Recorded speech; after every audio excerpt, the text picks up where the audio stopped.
Heard on Thursdays with Nikki is about to go live online. Catch HOT, the iconic radio show that made Philippine FM radio talk, every Thursday on the Monster. Streaming video on the Monster Facebook page at RX931, the Monster YouTube channel at RX931, and twitch.tv/Monster RX931. You heard on Thursdays host, Nikki Porter.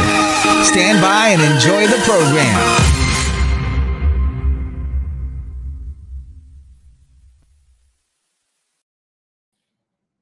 Hey, what's up, monsters? Good evening. My name is Nikki Porter, your host for Heard on Thursdays, the show that made Philippine FM radio talk and heard only on Manila's hottest, Monster RX93.1. So good evening, you guys, and welcome to the last of our Predictions 2022 episodes, where we feature forecasts for the year by renowned diviners and oracle readers, etc., etc. Now, I'm sure we all have this stereotype in our minds created by media and pop culture of, this diviner as this exotic, esoteric mahuhula in a turban with a crystal ball in front of them, with arthritic hands in front of the crystal ball and everything. But, okay, sure, they can be that, but as our recent guests have proved, they can also be hip and modern. They can be regular folk that look like you and me, with a rich personal life that informs how they interpret the signs. Emphasis on interpret, as we shouldn't forget that the predictions are primarily interpretations of the diviner, and we don't have to take them too seriously. So in the past weeks, we've heard from tarot card reader Marky Mendoza, psychic investigator Jail Manalili, as well as Filipino astrologer Resty Santiago. So for tonight's guest, we have CJ Francisco. He is a tarot card reader, but he is also a visual artist who is renowned for his sigil designs. What is a sigil, you ask? That's a great question. Well, we'll talk more about that, and we'll go into more detail later on in the show when we ask CJ. So CJ also finished a Bachelor of Fine Arts major in Information Design at Ateneo de Manila University, and he even lived in Siargao for some time. So, almost like fate, he was a former Radio 1 jock here in the Monster as well. So, it's kind of like full circle, buddy. So, let's get right into it. Heard on Thursdays, we welcome back to the Monster tarot reader and sigil artist CJ Francisco. Woo! Hello. It's nice to be back. Right. Hey, can you still do your what do you call this? Can you still introduce yourself as a Radio 1 jock? Do you still remember? I think so. Hope so. Now? Go do it. Right. So hey guys, I'm CJ Francisco, Radio 1 Student Jock alumnus, and back on RX. It wasn't so bad, wasn't it? I'm out of practice. No, it's okay. We'll talk about it after your training tonight. The job. Yeah, for sure. I'll give you some notes. I need some notes. Well, anyway, how I like to start the show, CJ, is just asking guests what they've been up to. After 2 years of lockdowns, of quarantines, what have you been up to that's outside of your profession, outside of your passion, that is tarot reading and designing sigils? So, like, what new hobbies have you been into?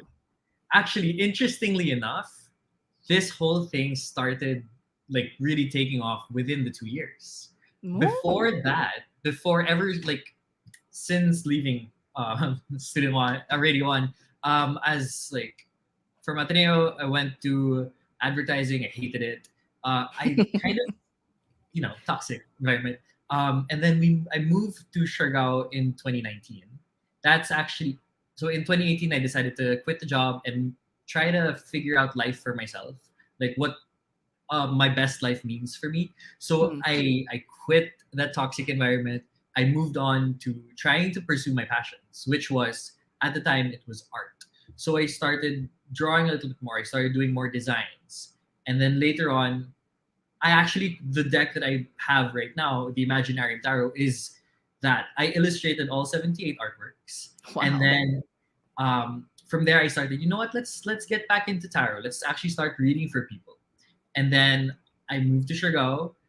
Me and my partner, we moved there, and then we started building the business side of it. So I started doing more readings for people there. And then one time, one of my friends was like, hey, I think your sigils might actually be a thing that people can tattoo. And then it started taking off. And then in the Wow. years from, so we were locked down in Siargao the whole 2020. So I was like, okay, I guess this is what's gonna happen. We're gonna do tarot, we're gonna do sigils, we're gonna do art murals and stuff. And then it just started like snowballing. And then I'm here now. This is my full-time gig. So I'm living my best bohemian artist lifestyle. I love that. Well, I mean, it's the kind of dream that we all want, just to pursue the things that we want to do, be free, live by the beach, and you've done all of that. And that is so awesome. So, when you were, when you were living your life though as a student jock from Ateneo, taking up BFA information design, Mhm. what was your career path then? What was your expectations like after you graduated? What were you going to do that but? Honestly, I had no past. I knew that I was not fit for corporate. I knew I wasn't fit for stuff like that, but I never actually thought about where I needed to be. But Mm. I went to advertising just because it made sense. Like I took up Mm-mm. information design, which was essentially graphic design. So I'm like, okay, I guess I'm going here. But also, earlier, I was also super passionate about theater. And I kept trying to work with this theater company as stage design, costume design, maybe. But Mm. things kind of never really worked out, never really aligned for me in that sense. So I was like, Mm. okay, maybe not for me. Let's see what else is happening in life for me. And then Ah. Okay, so it was at that point then that you, well, sige, so you moved to the beach, but then what was like the pivot point? Was it only during the pandemic that lured you into becoming, to go back into tarot reading or back into designing sigils, or were you already dabbling into it even before the pandemic when you moved to the beach? oh, actually, so I have always been into magic, into tarot, into the esoteric ever since I was a kid, and it only made sense to me. So I had a breakup in 2018, which caused a lot of questioning in myself, a lot of things, and I started figuring out, you know what, I lost a lot of me in that relationship, so let's start building myself back up again. And then that's when I started picking up the pieces, what made sense to me, and the art, the tarot, they all started falling into place. And then, Mm. so I kind of started with one of my, so I attended this leadership program, and they were like, hey, make a goal, and by the end of this program, let's finish it. And I wanted to challenge myself because at the time, I didn't believe I was an artist. I didn't believe I was, like, I drew, I painted, but I didn't consider myself as like okay, I'm an artist. Mhm. So I wanted to prove myself that I can do something and finish it. So that was the tarot deck of 78 artworks. And then I'm like, okay, let's I did it, and then started learning a bit more. And then yeah, there I lost the question. I lost the Well, no, question. you pretty much answered like, the pivot point that lured you into becoming a tarot reader and sigil artist was because you were interested in it since the beginning, Yeah. or early on in your life. So when when actually did you start to become interested in tarot reading? And did you have, for example, did you have an experience with a manghuhula na when they read your cards, you were like, "Oh, how did you know?" Parang ganon. Yeah. Okay, so what happened was, ever since I was kids, maybe about 12, 13, super interested in it already. Because in Fully Booked, there used to be like this whole wall filled with tarot decks. And Mm. I was attracted to the art of all things. I would be looking at them and like, oh, this is such a pretty picture. This is so nice. These are so fascinating to look in because I'm super into fairy tales, magic, for mermaids, fairies, you name it. So that's how I kind of got interested in it. It was through the art. Mm. And then with the whole, have I had experiences with other readers before? It was actually one time, and I was 13 years old. It was in like this. bazaar convention thing in Rockwell. And then I sit down with the reader, and it was an interesting experience because when he was suddenly reading something that he didn't necessarily want to say. I don't know what it was because he was kind of just giggling to himself like, and I'm like, okay, this is weird. Why is this person not telling me what's going on?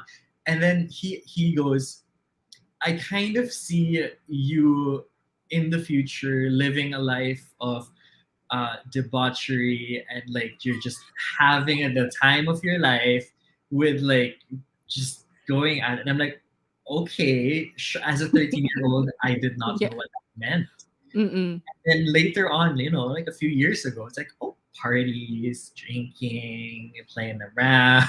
And I'm like, okay, now I see what he meant. I see why I would filter to a 13-year-old if I saw what I was doing now. Well, that is interesting. Hey, we all have that face. Not all of us. Most of us, then, I think we have that face. I'm not speaking for myself. No, I'm not. Anyway. Anyway, let's go back to the questions. Did you always feel like, okay, so after that tarot card reading, and even with the interest, did you feel though that you had the talent for divination, for tarot reading back then? I was also a little. As a child, I always really did believe that I was part Encanto. Like I am Filipino. I'm half Filipino, half Encanto. So I always felt like there was this sense of attachment to the magical realm, the esoteric realm. Growing up, it was always just me kind of figuring out things, trying to believe that I am capable of, flying because Harry Potter, Right? because all these things. And I'm like, okay, let's let that happen. Let's let this child enjoy. And then, suddenly I still feel like a child. I still feel like, well, here I am. I'm still pretty much the same as I was as a child, only a little bit older and hairier. Well, hey, we all dream of flying. I actually dream about flying also. Like, that's still a dream of mine. That's why I love anything that involves the sky. But anyway, so maybe I am part Encanto also. Who knows? Well, so now you are interested in tarot reading. How did you get into that? Was there formal training? And if there was some form of training, what was it like to be in one? That was actually cool because I was illustrating the deck, and then part of this leadership program that I was in, so there's this one guy, his name's Rob. He goes, hey, I have this class. I have this company. It's called Mysterium Philippines, and we actually teach tarot. We teach all these esoteric magical stuff, which is basically Hogwarts. It's Hogwarts, and the most amazing thing was that it was in Katipunan. I had no idea it existed the whole time that I was in school. So I was just like, oh, wow, hello. So I was taking the classes while I was illustrating the deck. So I did get a deeper understanding of tarot, of the cards, of the symbolisms, because I was illustrating them. And then the formal training was actually super helpful because it was a 6-week program. We were learning each suit, so there are 4 suits and majors, which we were taking 1 week at a time. But aside from teaching us how to read the cards, they were also teaching us how to conduct it as a business, how to conduct ourselves professionally, how to be, how to not be one of those, the stereotypical manghuhula. Because, as you've experienced, not all of us are too far out there. Yeah. I am sometimes. I need to reel myself in sometimes. But when you get too passionate. When I get too passionate, when I let my Encanto side lead a little too much. But yeah, so that whole experience basically taught me how to read the cards properly. I mean, everyone can read, honestly. We are all connected. We all have intuition. And we are all connected to the source, God, to whatever you call it. But it's more of that gut feeling. And that's how I read. I read intuitively. there are symbols that will pop up in and out, and that's how we were taught also. Now, with regard to the reading of the stuff, I kind of see it more as a storyboard where I thread through the story together. Like, okay, the symbols are popping up, and then I'm looking at it as, okay, so this is scene 1, scene 2, scene 3. That makes sense to me, and then it kind of forms a really cool story that the people relate with. Mm-mm. Was that something kind of like you picked up from your ad life, the Yes, storyboard? yes. It this whole thing, this whole tarot sigil thing, it Yeah. is a combination of basically every little thing that I used to do in my life. So there's the art, there's the advertising, there's a little bit of theatrics in it. So it's Yeah. all like coming together. Yeah, Which is and it's actually awesome because like you're one of the very few people who have actually get to live out their sort of like Harry Potter dreams, like being in that kind of world. So that's really fascinating. I didn't even know Katipunan is just near from me, so I think I'm gonna look into this as well. I yeah. how do you sign up for it? You don't get an invite from an owl, right? I'm You just don't get an invite from an owl. sadly. I just wanted to clarify. Unfortunately. It's just an No, but email. it's an email. It's an email. All But they right, used I'll to have take it. classes. Yeah. But they used to have classes like physical classes, which was so Mm-mm. cool, pre-pandemic. But now it's all just Yeah. online, so which is actually kind of convenient. Mm-mm. In the Yeah. So, house. well, so okay. So you took this 6 week course about Mm, tarot reading. You yeah. passed it. Who were the first people you practiced your tarot reading with? And tell us like what happened. Well, definitely the friends and the family were the guinea Mm. pigs. But I mean, I used to do it as a kid, but it was really just for me. I would throw my cards in front of me and be like, okay, what is this? What does that mean to me? And then I'll always question myself if I'm actually doing it right. And then I have the guidebook in one hand, card on the other, and I'm like, uh, I think this is what this is. And that didn't work. But then when I started reading for, like after taking the course and I was talking to some of my friends, it was more like, okay, I'm feeling this from this card. Because what was Mm. happening before was it was way too logical. I was using memory. I was Mm. okay. This is the definition, and this Mm-mm. is only meaning. So for me, that really didn't work. But when I started going with how I felt, it made more sense. Like, okay, I'm feeling Mm. that maybe this is for you. This is a message that you need to hear, and because of that connection, that emotional connection that felt a little bit stronger and it made a bit more sense. I Mm-mm. started trusting my instincts more, my intuition a little bit more. So Okay. that was and yeah, So. the very first ones were, well, a little bit rough, especially because learning, it's like riding a bike, you'll Mm-mm. fall, but eventually things started making more sense, and it really did help that almost like actually all the clients that I've had moving forward, they were always so, wow, that felt right, that made so much sense to me. I feel more empowered, and that's how I do my readings. It's more of, yes, things do. Oh, sorry, let me backtrack a bit. uh, Mm. I really don't like doing like predictions of like this will happen, because free will, we all have free will. But Mm-mm. how I do it is more of like, okay, this is a potential thing that can happen, but how do we get there? What are the things that you need to do now to get to that future that you want? So again, it's really about empowering Right. yourself. It's empowering your situation to get to where you want to be. All right. So you finally grown into, your passion and skill as a tarot reader. It's Yeah. not are you still second guessing yourself or not anymore? There are times, There yes. are But then, times. I'd be like, okay, you know what? Fine, let's drop that. Let's just trust it. That's happened. Well, okay, so now you're a tarot reader. A lot of people are asking you to consult the tarot for them. What are, and I'm already 2 for 2 for this for the previous guests that I've had. Okay. What are the top 2 to 3 topics or questions that people usually ask you with the tarot? Top one is always, who is my soulmate? Love. All right, got it. That's one. Love will always be there. But to be honest, I don't like answering love questions. Like, I really don't. Really? I can. It's just that I find it that there's so many more other things that you can talk about. Because for me, it's always okay. Do you love yourself? If the answer is not quite, I say work on yourself because that makes sense. Because Yeah. in Yeah. the words of RuPaul, if you can't love yourself, how can you love somebody else? Yeah, So exactly. it's always working on yourself. So I always say that okay, if you want to talk about love, sure, let's see what you need to work on, or Mm-mm. what is it that about this other person that you kind of need to work out with each other.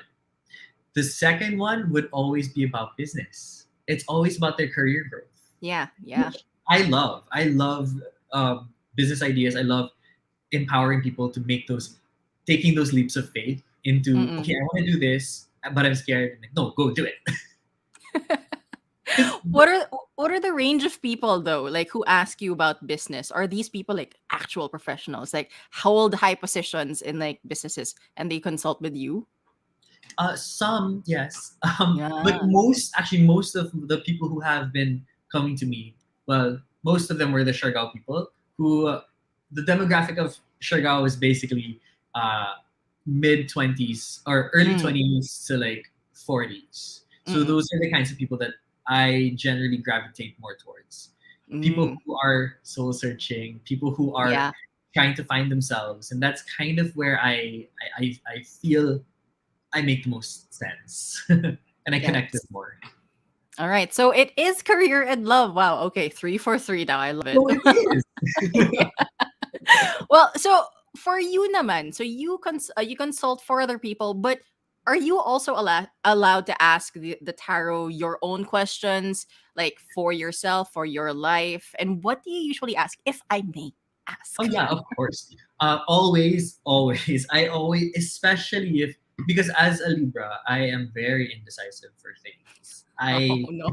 oh Lord, like it's gonna take me forever to make a decision. So sometimes I will ask the cards like, okay, what do I need to hear? What I want this decision, this one. Tell me something about it, and then it will tell me, but it won't tell me straight up. Like, okay, eventually it'll always be like, again, it's up to you. Oh And then no. I will poke and prod the tarot. Like, okay, no, Mhm, I'm not satisfied with that. I'll ask again and mm-mm. again. And then the cards will just keep getting more blatant and be like, stop asking this question. I answered it already. Like if it's a card that was like, if the question was, I'm feeling a little bit bad. I kind of don't trust this specific thing. What's gonna Mm. happen? And then the first two answers it'll kind of toy around the answer, but then later on it'll just throw me the card that's like no, like talaga no, stop Oh it. no. Like okay, fine. So it tells you when to stop na It rin. tells me when to stop. My cards are so sassy. Okay, so their Love cards it. do have personalities. They all have their own specific personalities, and that's why maybe you've noticed other readers have like a million decks with them because they also have this kind of energy. Like mine, the Imaginarium is just very playful, sassy. It's kind of like a drag queen. Love It's a it. little bit, but there are others that are a little bit more serious. So you have the Rider White, the original deck, and it's like, yeah, it's straightforward answers, or it's very straight to the point. Whereas there are Mm-mm. others that are that work on your shadow self, that work on your light, and it's a whole thing. Has there ever been a consult with a client na the card was sassy and you had to tone it down for them to understand it? Oh no, I am just as sassy as the cards. Oh, really? Love it. That's Yes. my. I mean, it is my personality, but yeah. Well, it's okay to be brutally honest too. At least, especially when you're consulting the cards, no. Ito na. I mean, I won't sugarcoat. I mean, I'll try to say it as nicely as possible, but also you will get the you will get the sass. There you go. That is a disclaimer for those who are listening and who want to consult with CJ Francisco. For all the monsters tuning in, he is a tarot reader, he is a sigil artist, but he is a sassy one. No, but I mean, I'm a nice, pleasant person, Yeah, as no, you but I can mean it in like a see. good way though, because like, you need sometimes you need those people in your lives to just really, tell Read you you. what's up. Mhm. Yeah. So Okay, so now I think it's time we can invite our monsters to post questions on the comment section. We are live on Facebook, on Twitch, on YouTube. If you have a question, go ahead and send it over. Is there anything else that you would need from this particular person should they ask a question, or Yeah, is it just the question itself? just the question, sure. And All then right, I'll cool. try to answer as best as I can. All right, cool. So we will leave that open. Just go ahead and comment the question that you want. And then later on, we will ask CJ to read the cards for you. And Yes. now we finally reached the part of HOT series of predictions 2022 episodes, forecasts for the year by renowned diviners. And this is the time that we ask our guest to give predictions, well, at least in your sense, the energy of what these particular topics will be like for this year. So, first, let's talk pandemic, buddy. Let's go. All The right. present, the current. Let's see. Let's see what the energy is for our pandemic situation. Oh, okay. So we've got the Page of Pentacles. So the energy of the Page of Pentacles is always very excited. It's very taking opportunities. It's making things happen. So I think right now, well, obviously there is so much change that is going on. So I feel like Right. there are people who are definitely they're working so hard to make things happen, make things better. So the Page of Pentacles is just saying that they're at it. They're working on it. They're making it happen. They're doing their best. Who is they? Is they the universe? Is they I know. I feel like the Page of Pentacles is referring to are the health workers. I mean, shout out to them. the frontliner? Shout out to them. They are doing their best. Doing their best. They deserve a shout out. So They this one's for do. you guys.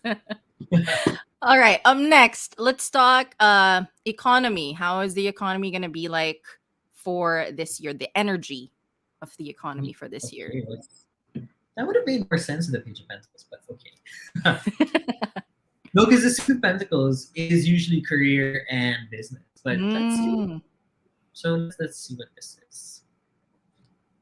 Okay. So we've got the Ten of Pentacles in reverse. Usually the Ten of Pentacles upright, it's a very good sign, but in reverse, it's a little bit, well, there might be a struggle, but long-term goals are still kind of you're working on it. Economy might be struggling here.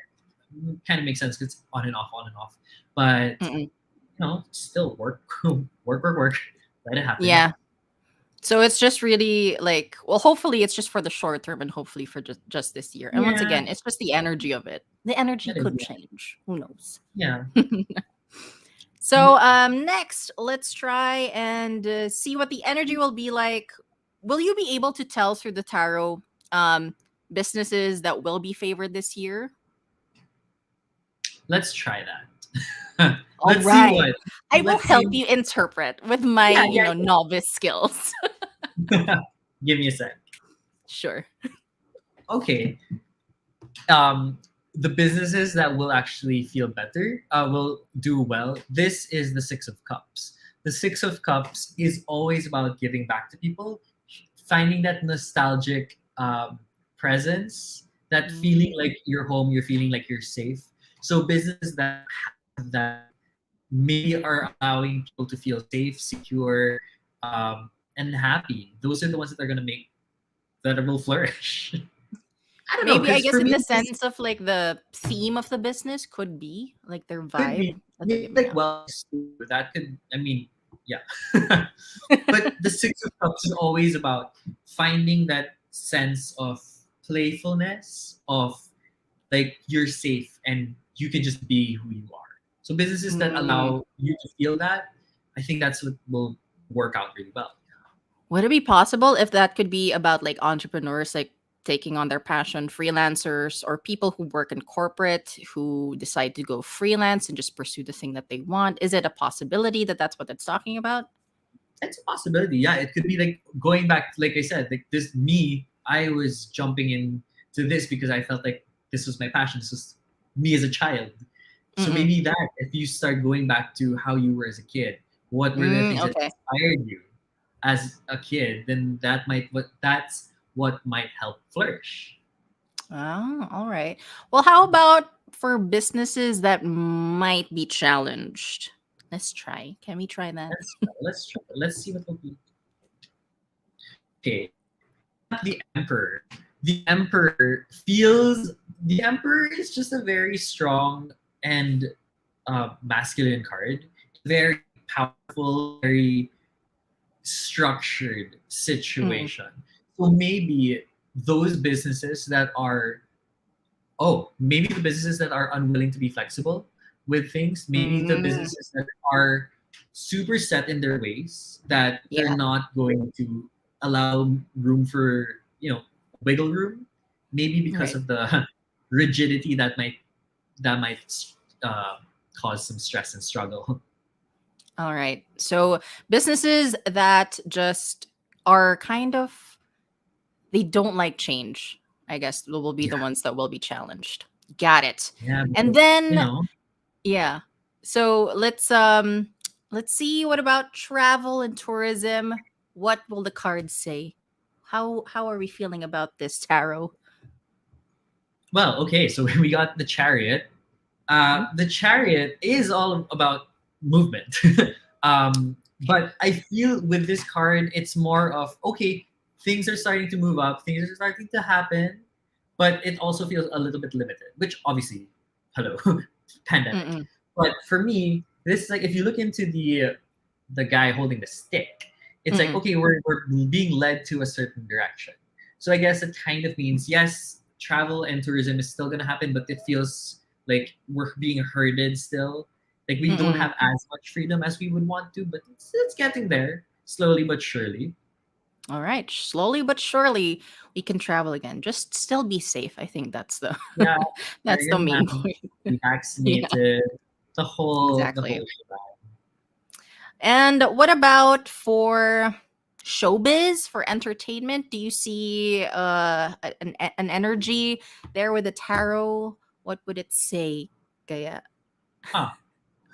Huh. Okay. Sorry, I don't like see I'm not super with the whole showbiz and entertainment, but let's see what's going on. Oh, okay. So we've got the three of swords. So maybe there's a lot of heartbreak happening for show business. Oh boy. So maybe a lot of people will be breaking up. I don't know.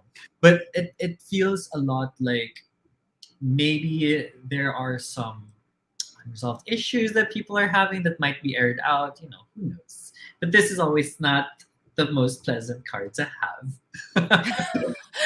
Well, for the monsters who were tuned in, yes, you're tuned in to Heard on Thursdays. You got me, Nikki, as your host, and you have CJ Francisco with me, who is a tarot reader, sigil artist. And now I actually wanted to break it down to you. He did get what's this, Three of Swords? Was it Yes. for showbiz? So look forward for All Out. There might be news there. Who knows later on in the future? Yeah. So we'll. No, Rico Robles will break it to you. So anyway, I love finally. this. Anyway, can we? Sige, can I go in? Can I naman consult the Of tarot? course. Do you want your message? Yes. Well, what is my Make a question. question? Should I travel to Boracay for my birthday? When's your birthday? It's in April. I'm an Aries. So I got the Eight of Wands. The Eight of Wands, okay, literally could, if you look at the definition, could mean travel. So that seems like a yes. But it's Okay. also about alignment. It's about what okay, so in the world that we live in currently, I feel Mm, as long as everything that you need is there, everything, all the requirements that you need, you've got it. As long as it's all aligned, everything makes sense, it will run smoothly. It seems like it's an okay possibility for you to go to Boracay. all right. I'm gonna But open a tab again, after this. I'm just kidding. just be safe. Be safe. Yes, of course, of course. Well, okay, so we're done with the tarot readings, and also for those questions, to just keep them coming in later on in the show. We'll ask CJ to consult with the tarot once again. But now let's talk about your other title, being a sigil artist. So first and foremost, a lot of people have probably never heard of this word. I've heard of this in Supernatural, the TV show. So what is a sigil? All right. So a sigil is actually it's a magical tool that uses intention to manifest things into your life. So it's kind of like, okay, so that's like the definition. It's a tool for manifestation. Now for me, Okay. how I do it is I love storytelling. I love visual art, and I love, the magical world. So I'm kind of threading those things together, mixing it up. And the sigils that I create are people's life stories. They are their hopes and their dreams woven into this beautiful symbol that represents them personally. So Mm. like every sigil that I make is essentially this person. It is a reflection of their heart and their soul. And yeah, yes, it's more again, like I said, for tarot, I want people to feel empowered. And when people look into their own personal sigils, I want them to feel empowered to create the life that they want to have. Like example, if their mantra is I am love, I am abundant, I am free. So I put those words, those ideas together, and then make it into their story, put it Mhm. out there, and when they see it, that's what they remember. And like every time they have those moments where they're feeling like they're doubting themselves, they come to look at it and they're like, oh, yep, this is me. This is what I need to do. I'm gonna do this. I'm okay. So it's kind of like a way for them to refocus like their identity when they look at this sigil. Something Yes, like that. very much. So when you design a sigil for a person based on their life story, Mhm. how then do they exhibit it? Or what are the popular or what are the ideal ways for sigils to be displayed? Hmm. Okay. Most of the people actually get it tattooed on themselves, and that's always a fun way to go. Mhm. It's there for you. It's there for you to see every time, especially for people who just want to constantly be reminded that this is who they are. It's there. Like Mhm. I've had a sigil that I've done that was for someone who always has anxiety, and I can super relate to that. And Mhm. every time their sigil was based on releasing the anxiety. So every time that they get stressed about it, they just look at the sigil and they're like, okay, I'm good. I'm fine. I'm centered again. So Yeah. there's that. The other people who don't want to get it tattooed, I've seen one, she made it into a pendant. She had it engraved in a pendant. So that Wow. was like, oh wow, that's so cute. I didn't know That's you so can do that. cool. There's another one who had it printed on and then just hung it in their bedroom, so they see it every time they wake up. Yeah. And what else was the other? I know there was one more that was like, "Hey, I didn't know we can do that," but I can't remember because it was like a very one-off thing, and then I can't remember what it was for the life. But yeah, those are the usual. It's a tattoo, it's printed, or it is um, engraved. Mm. Well, so okay. So let's say that somebody goes through people's tattoos or the catalog of sigils and Yeah, they see one that they want as their own. Like they relate to it, they see the yeah. beauty, they see the energy of it. Are they allowed to get a similar one or, or is that like against the rule of like sigil making or something? Well, okay. Um, I'll start off first with yes, there have been so many people who have really resonated with certain sigils that were commissioned by someone else that they Mm-mm. actually get it tattooed on themselves, which to a point I'm a bit flattered that you decided to get something and like that I made and like it enough to be permanently put on your body. But also this is someone else's life story. This was someone being vulnerable enough to share this part of themselves with me and to share it with the world. So kind of taking it just feels a little bit wrong, which is why I Mhm. don't encourage people to like get just get it from the internet because they Mm-mm. don't know the full extent of the story, because what I put there is just like the tip of the iceberg, but it goes so Right. much deeper. So when they do see something similar, they can tell me like, oh, I want to commission a sigil for myself. This is my story. This is my personal mantra. These are my zodiac symbols. These are the things I want to incorporate. But I also want it to kind of look like this sigil. I'm okay with that, as long as you don't like rip out someone else's life story and Right. put it on yourself. And so, yeah. And when you design a sigil for a person, so you mentioned like you need zodiac signs, you need a mantra, you need their life story. But what other kind of information are you looking for to design a sigil that is uniquely one person's? So I always start off with their personal mantra. And if they don't have one, the questions, the existential questions that I ask them, uh, help me create one for them. So the questions that I ask are like, what is it that you want in the world? And that's kind of like the main focus. It's okay, so the intent for creating this sigil is going to mostly be based off what you want. So from there, I ask, okay, so if this is what you want, what do you share to the world? And that's kind of thinking about you being more than just yourself. It's how you relate with other people. And what I've noticed beautifully is that what people want to bring into the world or share with the world, it's always kindness, love. It's always positivity, which is so beautiful because, sometimes you get a bit jaded with how some people are, and you think, okay, this is the world we live in. But then these people just show me, no, there are still so much light and loving souls in the world. Yeah. And then so yeah, after that I asked them maybe there are what are the values that they relate with. So I have like a whole list of values. And then maybe I what was that other question? Sorry, I've been doing it so long that it's like, it's No, kind no, of no. No, you're on the right track. I was asking like what information would you need if you when you're asking a life story so that you can design a sigil for someone. So you yeah. mentioned the values, you mentioned what they want to bring out into the world. But when it comes to life story, like how deep do you want them to go? Like do you want them to talk about, trauma? Do you want them to talk about the happy memories? What is it?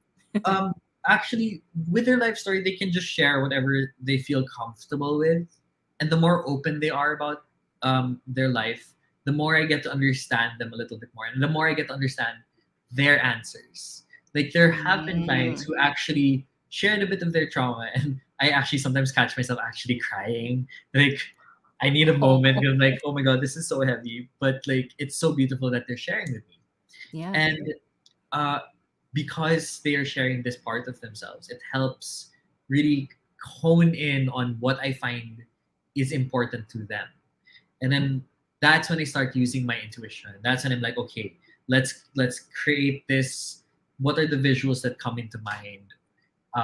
Sometimes they also do provide symbols that they want. Like maybe some of them are a nurse, so they kind of want that nursing symbol, or they are in love with being curious. So there's an eye or a magnifying glass. So these are sort of symbolisms that pop out. And the zodiacs are also some. It's not necessarily there, but sometimes I try to hide it, incorporate it, because it just makes it feel a little bit more personal to them. Yeah. Yeah. Like, because there's that whole birth chart where you have your sun, your Yes. moon rising. There's that whole thing, and so it really feels like, okay, this is me, because how many people in the world will have Libra sun, Scorpio rising, or whatever, like in that specific combination. So it's like, oh, this is me. This is only me. And then so you're designing the sigil, you also mentioned a mantra. So Yes. what is this exactly that you're asking for from the client? And is it like a self affirmation kind of thing, or is it the question that you ask, like what do you want to bring out to the world? What is the mantra it is that you're looking for? Well, it is basically an affirmation. Essentially, it is an affirmation for yourself. The Okay. reason why I ask all of these other questions is so that I can have a better understanding of what is important to this person. And that mantra it basically sums up all their answers. And what so when they say it, when they recite it, it feels more empowering to them. Like, okay, this is Mm. me. I'm coming back to my center. Let's let this happen. Okay, so they gave you the information now, and then you design your sigil. What is Yes. your starting point, or what do you have like a template on how you start off designing a sigil? I will always start with a straight line down the center. That is my go-to. And if you will look at all my sigils, there is always one straight line. And there will more often than not, there will be three dots on the top and the bottom, left and the right. For me, this is always about coming back to your center. It's always grounding yourself. It's always nice to start off grounded. So Mm. that's where I start. I start with a straight line, and then later on, from the mantra, uh, I remove all these repeating letters, so they're all the unique letters are there, and then from there, I put all the letters into that straight line. They will Mhm. all somehow be, um, there. Not literally, but like you can see the shape of, oh, this is an S, this is a B, this kind of looks like a B. So Mm-mm. let me whip out my notebook. So there is Yes, visual yes. representation. Wait, okay. So let's see if this is okay. You know what? Actually, maybe not because that's very personal. Oh Uh, no. I have my own. Okay, here. So these are mine. So I have my own sigils for myself. So I'm not sure if where am I? So if you can see that there is a lot of crossing out and a lot of squiggling and doodling stuff. But that basically is trying to make sense of that statement, putting all those letters into that sigil so that it feels like, okay, these are all the letters, and it gets inceptioned into your brain. So you have that feeling of, okay, I'm empowered, I'm making this work, I'm making this happen. And then how long does it take for you to finish a sigil, like from ideation, from talking to the client to sending it to the client? So around well, it depends because now it takes about like the actual working on it is about 2-3 hours per sigil, but which and my turnaround time right now I think is 28 days Mm, because okay. it's a lot of people. It's a lot of soul, and it's actually kind of draining at times because it's also energy work. It is also Mm-mm. a little bit more on the magical side, and it's Yeah. using my intuition. So it does go hand in hand with the tarot because it sometimes I also pull out the card. I'm like, I need help, and then it's like, okay, maybe use this symbol. All right. So there's also tarot work to be done when you design sigils as well. Now I also wanna I love how you say turnaround time because you really know that you worked at an ad agency. And now I wanna ask you, that's sort of ad related as well. Do you usually do you accept builds from clients as in In what revisions, sense? Oh yeah, yeah. POD? um, I actually at one point I had a coaching session with one of my friends, and I was telling her how I feel like the trauma from my advertising agency is making me resist change. It's making me resist um, allowing revisions. And then she goes, maybe it's the word because you said it. Because for me, I'm okay with making the sigil really feel personalized to them. Mm, Like if it doesn't really fit for them, I really want to make them feel happy that mm-mm. they are getting something that they feel is personal. But whenever I hear the word revision, the alarm bells start. The trauma is still There's there. trauma there. It's still there. No. Oh god. But so what she suggested is, why don't you change the word? Why don't you make it into something that feels better for you, that you won't close up the moment you hear they want to change? So I, Mm-mm. I changed it to refinement, which the moment I said, okay, you have one round of refinement, of consolidated refinements. Mm-mm. That sounds so much lighter to me than you have one round of True. consolidated revisions. Tama. It's like you have to ask yourself, what time do I need to send this? Yeah, Like, but with the refinements, it also does feel like a collaboration. And that's what mm-mm. I love about being an artist is that you can that it's not um, you are not brand specific. There is not a whole brand book that you need to follow. Right, You're right. talking to a person, and this person wants something that I'm able to create. So we're collaborating. We're weaving their story together. And what's actually so beautiful is that after me, there is still the tattoo artist. And the tattoo Mm. artist, I always encourage my clients that if they want their sigil colored, by all means, have the tattoo artist do their thing because they will give their own input and they will work their magic and make it feel like, oh, this is really them. And it's now a collaboration between me, my client, and the tattoo artist. So you've Yeah. got three different energies working together to create this beautiful personalized symbol. And now you've just convinced me that I think I need a tattoo. Thank Yes, you, you do. CJ. You are Well, welcome. I know. Well, for sigil design for you, it's like again, it is a culmination of three things that you absolutely love, but it also it adds it includes magic. Yes. Now, magic is for us. I didn't even know actually. I didn't even know there were two kinds of magic. So one is it ends with a C. The Yeah. magic that you refer to actually ends with a CK. Now I'm very curious, like what is the difference between these two? Okay.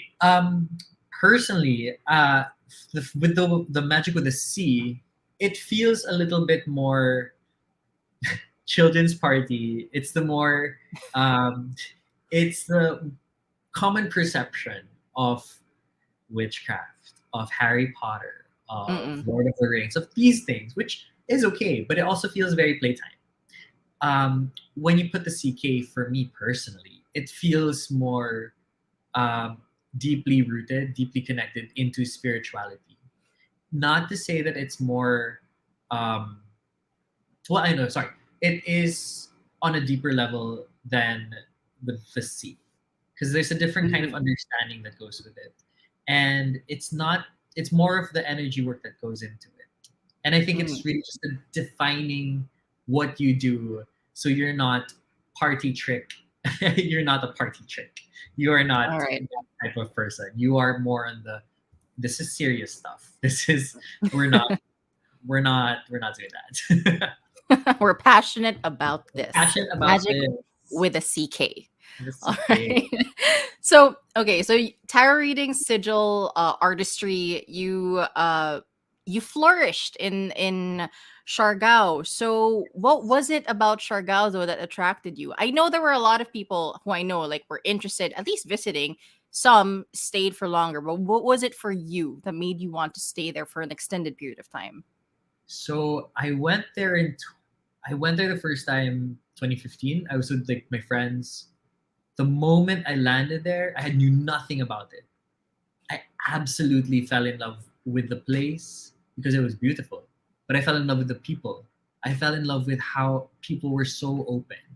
And at that time, I randomly met this girl who was like, "Oh, I quit my job in Manila, left it, hated my life there, went here, working here, and I'm living my best life." And at this time, I was working at ad agency, and my life was traumatic. So I told her, don't tell me these things because I will jump ship and I will go here. And that's kind of what triggered everything. I kept messaging her weeks later when I got home. I'm like, I think I want to move there. I really do. And then a year later, it's like, okay, I quit my job there.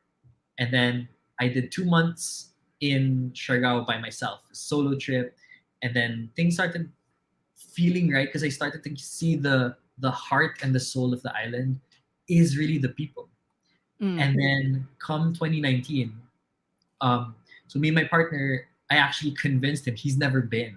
He's never been to Siargao, but I'm like, you are going to love it.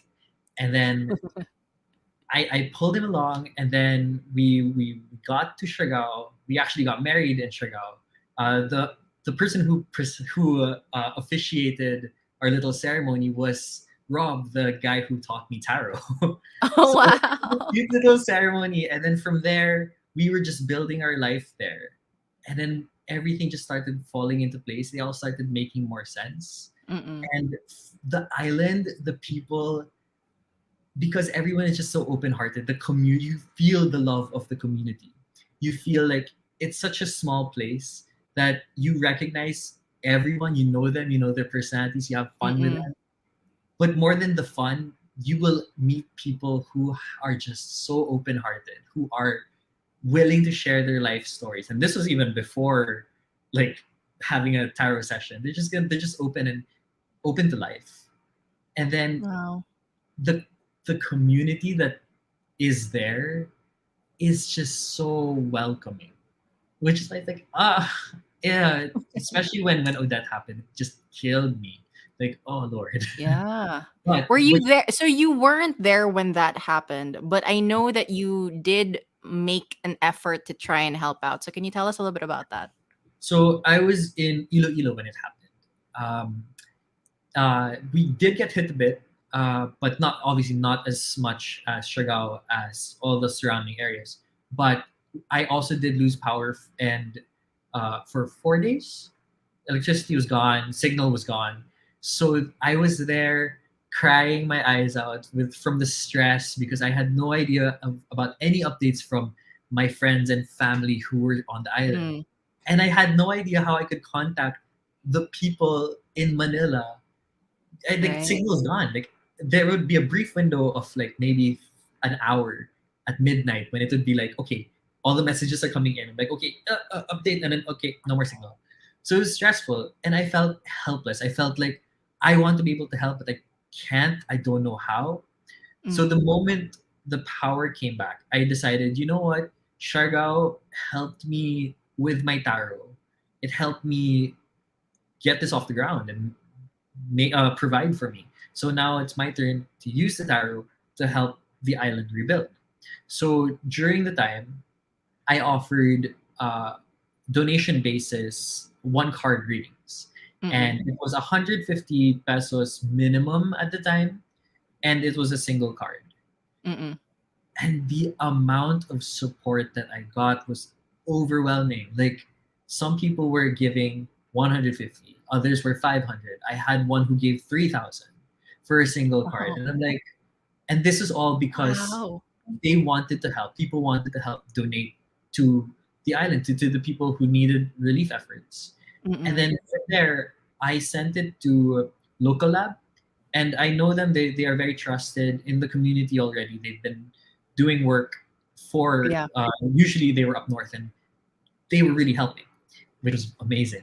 So I did 2 rounds of that. The first one went to local lab. The second one went to Vedia Siargao, and Vedia was also one of my homes.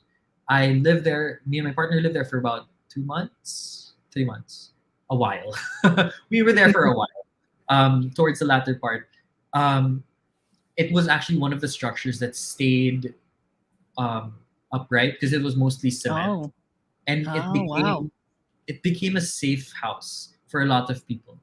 And then they're also a Carinderia, so they were also providing food for people because they were able to help.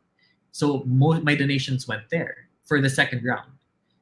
But for me, I was exhausted from the readings. Like I just felt the pressure because for me, before that, I stopped reading for a good 7 months. Like I did not touch the cards. I no did not do Wow. any readings because I felt like I don't know. I just felt disconnected from it, and I was Mm-mm. focusing on the sigils, but I also couldn't feel like the cards were meant to be read.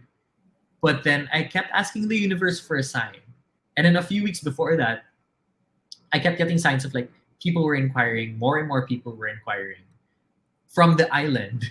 People from the island were still messaging me like, "Hey, I need a reading." I'm like, "Oh, I'm not in the island anymore, but I can refer you to my friend."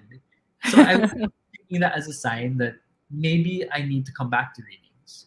And then the moment Odette happened, oh, yep, oh, that's a sign. That's a sign where I need to get up and start working on the readings again to help the island. And now I found that a more sustainable way for me to continuously help without feeling too drained is to give a percentage of my earnings from the tower readings to Siargao. So 10% of my readings now, they will go to Vedya Siargao to help with their relief efforts. So Wow. it's and it's sustainable. Yeah. And I think there's also, wouldn't there be energy also that you receive because of you giving back? Like, Always. yeah. So it's just a really amazing thing that you're doing. I mean, like, however small, it's still such a really great impact. So that's so awesome, CJ. I Yeah. know. Well, we're already at the end of our interview and we've covered so much, and thank you so much for like just entertaining all of the questions. Now Thank you. for those who are interested in tarot reading, wanting to be a tarot reader, do you have any tips that you want to provide to them before they start out, or a particular place, same place where you probably learned your tarot reading? Go ahead. Yeah, Mysterium Philippines, they are amazing. It's a very good community. It's also a really good place to learn because you will learn how to really read the cards, conduct yourself professionally. And it's always nice to have other people that you can practice on who are kind of on the same boat. That helps. But if you are also more on the I will learn this by myself, I will trust my skills and abilities, that's also perfectly fine. The one thing I think you need to remember at all times, whether it's learning from other people or learning by yourself, is to not doubt yourself. No doubts. Just trust yourself 100%. Everything will be fine. Usually, it's when you start second guessing, that's when your readings will be like, I think yes, but also when you start holding back, and But it can be a no. when you're filtering, that's when things get a bit rough. But when you are just, okay, I trust my intuition, I'm gonna say the first thing that comes into my mind, go. And that's what actually makes it easier. All right. And those are the tips for those who are interested in tarot reading. Now, finally, how, for the monsters who are tuned in or watching live through Facebook, YouTube, Twitch, how can they get a reading from you and also probably help, the efforts in Siargao? And how can they consult with you for, designing a sigil for them as well? Okay, so I have two separate accounts for that because we need to organize. So for tarot readings, you can book at Imaginarium Tarot on Instagram and Facebook. And then for the sigils, it is cjfrancisco.designs on Instagram and Facebook. All right, there we go. Thank you so much, CJ. Also, some people want to say hi to you in the comments section. We have a mutual friend, Kalel Gusingtian. He says hi. Ah, He said do hello you po, see my Sir name right? CJ. Sir CJ and Ma'am Nikki daw. Wow, okay. Also, Ma'am L would like to say hi to you. Timothy would like to say hi. You have a Christine Schroff, who She was also she was the received one who sigils. told me. No, she was well, yes, but she was the one who told me to change revisions to refinements. Oh, So thank you, she's the coach who Christine. helped me process my trauma. I love that. Oh my gosh. I love the support that you're getting here. Merly says hi. Tekandano. You also have Dave De Castro. So you have so much love right here. Oh, And I'm just really glad that you had the time to spend with me to just talk about sigils and tarot readings and do your energy readings for this year. So thank you so much, CJ. I really hope that you just continue with the success and the good and great positive energy that you have and bring out to the world. So thank you so much. Thank you so much for having me. it's a pleasure, Radio One. This was we'll, fun. we'll talk your notes later. Joke. Yeah. Maybe I've done something wrong. Just kidding. After Well, how many years of not being on air. No, you did awesome. You did awesome. So thank you so much. Thank you to all of the monsters who have tuned in on air, live through Facebook, Instagram, not Instagram, Twitch, and YouTube. Thank you so much for tuning in and keep it locked only here on the Monster. Bye, guys. See ya.